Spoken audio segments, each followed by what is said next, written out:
Pernahkah kamu bertanya, kenapa ada orang yang seolah hidupnya selalu dipertemukan dengan kesempatan? Bisnisnya bertumbuh, relasinya luas, rezekinya datang dari arah yang tidak diduga. Sementara sebagian orang lain sudah bekerja keras, berdoa, berjuang sampai larut malam, tapi hasilnya terasa seperti menimba air dengan ember bocor. Lalu muncullah sebuah gagasan yang terdengar sangat indah, bahwa hidup ini sebenarnya bekerja seperti magnet, bahwa pikiranmu, perasaanmu, dan keyakinanmu akan menarik kenyataan ke dalam hidupmu. Mereka menyebutnya Laws of Attraction, hukum tarik-menarik. Sebuah ide yang dicintai jutaan orang dan sekaligus diragukan jutaan orang lainnya. Tapi pertanyaannya bukan, apakah ini nyata? Pertanyaan yang lebih menarik adalah, kenapa begitu banyak orang merasa hidup mereka berubah setelah mempercayainya?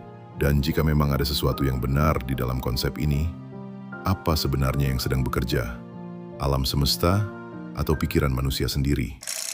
Mari mulai dari sesuatu yang tidak romantis, otak manusia. Dalam psikologi, ada konsep sederhana, bahwa manusia tidak melihat dunia sebagaimana adanya. Manusia melihat dunia sebagaimana fokusnya. Ketika seseorang membeli motor baru, tiba-tiba dia melihat motor itu di mana-mana. Padahal jumlah motornya tidak bertambah. Yang berubah adalah perhatian. Dan mungkin ini salah satu bagian yang sering disalahpahami dari Laws of Attraction. Bukan karena semesta diam-diam mengubah takdir, tapi karena saat pikiran berubah, cara melihat peluang ikut berubah. Ketika seseorang percaya dirinya punya masa depan, dia mulai berbicara berbeda, berjalan berbeda, mengambil keputusan berbeda, dan keputusan kecil yang diulang selama berbulan-bulan sering terlihat seperti keberuntungan. Padahal, mungkin itu hanya hasil dari arah yang konsisten. Tapi di sini ada sesuatu yang menarik. Kita sering berkata, "Aku ingin hidup yang lebih baik." Namun diam-diam, pikiran kita dipenuhi ketakutan. Takut gagal, takut ditolak, takut terlihat bodoh. Dan tanpa sadar, kita meminta masa depan dengan bahasa ketakutan, seolah berkata, "Aku ingin berubah, tapi jangan ambil rasa nyamanku." Padahal kehidupan jarang memberikan hadiah kepada orang yang hanya berharap. Kehidupan lebih sering membuka pintu kepada orang yang bergerak. Karena harapan, tanpa tindakan, sering hanya menjadi hiburan yang memakai jas motivasi. Tapi tunggu, kalau semuanya hanya soal pola pikir, kenapa ada orang yang tetap gagal meski sudah berpikir positif? Kenapa ada orang yang pesimis tapi tetap kaya? Dan apakah benar pikiran bisa menarik rezeki? Atau sebenarnya ada sesuatu yang jauh lebih gelap dan lebih nyata yang selama ini tidak pernah dibahas para motivator? Di bagian berikutnya, kita akan membedah kenapa otak manusia bisa membentuk ilusi keberuntungan dan bagaimana cara memanfaatkannya tanpa tertipu olehnya.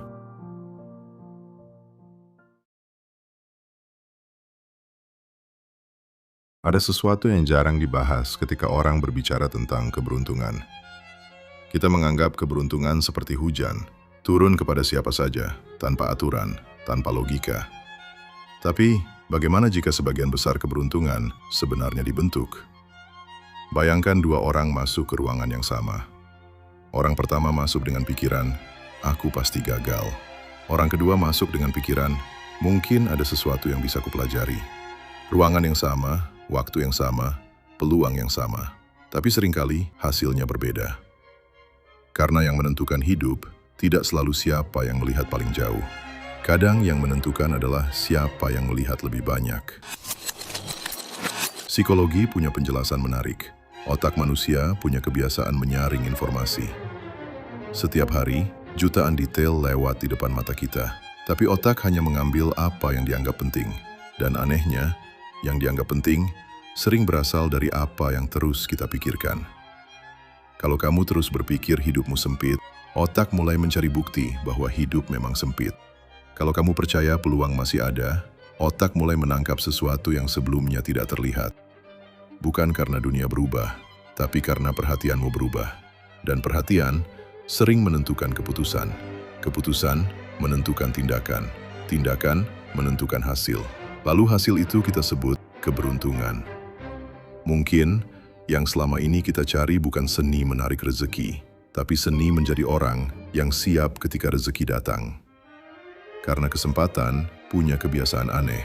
Ia sering mengetuk pelan, dan orang yang terlalu sibuk mengeluh jarang mendengarnya. Tapi ada masalah. Kalau semua tentang pola pikir, kenapa ada orang yang tetap disiplin, tetap optimis, tetap bekerja keras, dan tetap kalah? Apakah mereka kurang percaya? Atau ada sesuatu yang jauh lebih jujur daripada sekedar berpikir positif? Dan di titik ini, kita harus masuk ke bagian yang tidak disukai banyak motivator. Karena kenyataannya, hidup tidak pernah berjanji untuk adil.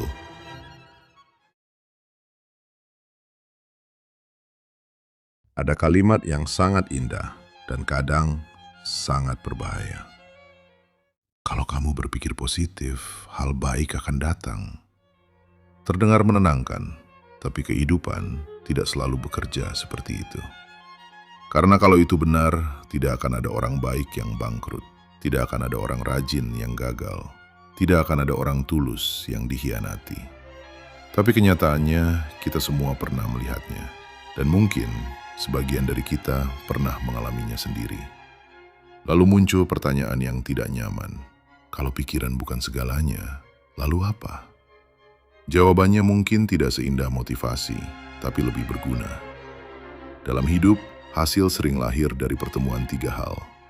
Cara berpikir, tindakan, dan probabilitas. Kita bisa mengontrol 2, tapi yang terakhir tidak pernah sepenuhnya milik kita. Dan justru itu yang membuat hidup menarik. Karena keberanian bukan yakin akan menang, tapi tetap bergerak meski tidak dijanjikan menang. Lihat orang yang kita sebut beruntung. Kadang mereka bukan orang paling pintar, bukan orang paling berbakat, tapi mereka melakukan sesuatu yang sangat membosankan. Mereka muncul, berulang, terus muncul. Mereka mengirim lebih banyak proposal. Mereka bertemu lebih banyak orang. Mereka mencoba lebih banyak kemungkinan. Lalu ketika satu pintu terbuka, semua orang berkata, "Enak ya hidup dia." Padahal mereka tidak melihat 100 pintu yang pernah ditutup. Dan mungkin disinilah kita salah memahami laws of attraction. Bukan menarik semesta, tapi memperbesar peluang. Bukan duduk lalu berharap, tapi bergerak dengan keyakinan bahwa langkah kecil tetap punya arti. Karena hidup lebih sering menghargai orang yang hadir daripada orang yang sempurna. Bayangkan 2 petani, yang satu terus menatap langit dan berharap hujan, yang satu lagi menyiapkan tanah. Ketika hujan datang, orang bilang petani kedua beruntung, padahal dia hanya siap. Dan mungkin itulah definisi keberuntungan yang paling jarang dibicarakan. Kesempatan yang bertemu persiapan. Tapi masih ada satu pertanyaan. Kalau rezeki bukan sekedar berpikir dan bukan sekedar kerja keras, lalu kenapa ada orang yang punya segalanya tapi tetap tidak bahagia? Dan di titik itu, kita harus bicara tentang sesuatu yang jauh lebih sulit ditarik daripada uang, kebahagiaan.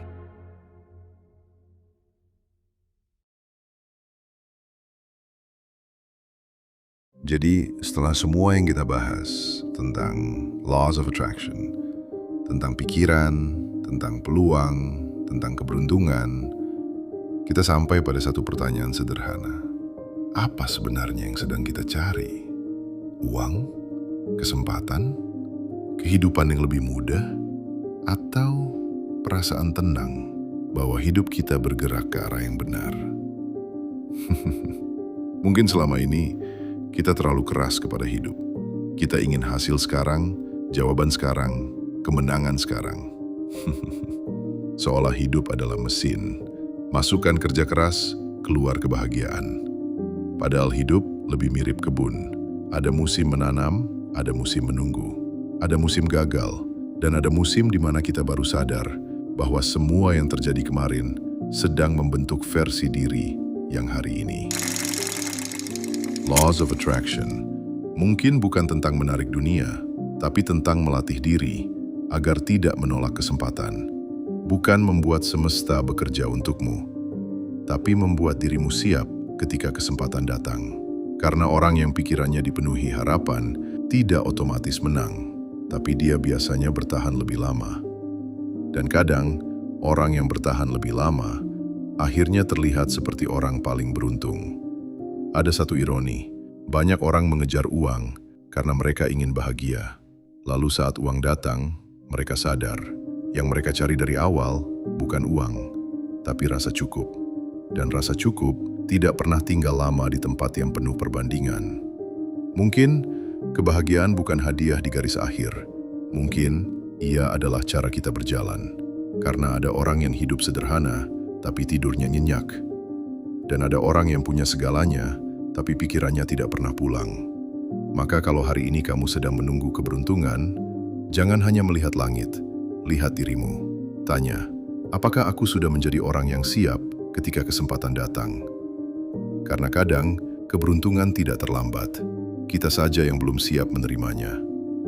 Dan mungkin, inilah bagian yang paling sulit diterima. Bahwa hidup tidak berutang apapun kepada kita.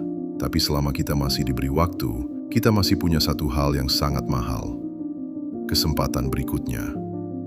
Ada sebuah kalimat dari seorang filsuf Romawi bernama Marcus Aurelius yang bertahan ribuan tahun. The happiness of your life depends upon the quality of your thoughts. Dan satu kalimat lagi yang terdengar sederhana dari Seneca, tapi diam-diam mengubah banyak hidup. Luck is what happens when preparation meets opportunity. Jadi, berpikirlah baik, bergeraklah nyata, dan biarkan waktu melakukan pekerjaannya. Law of Attraction. Mungkin bukan sihir, mungkin itu hanya nama yang indah untuk proses menjadi siap.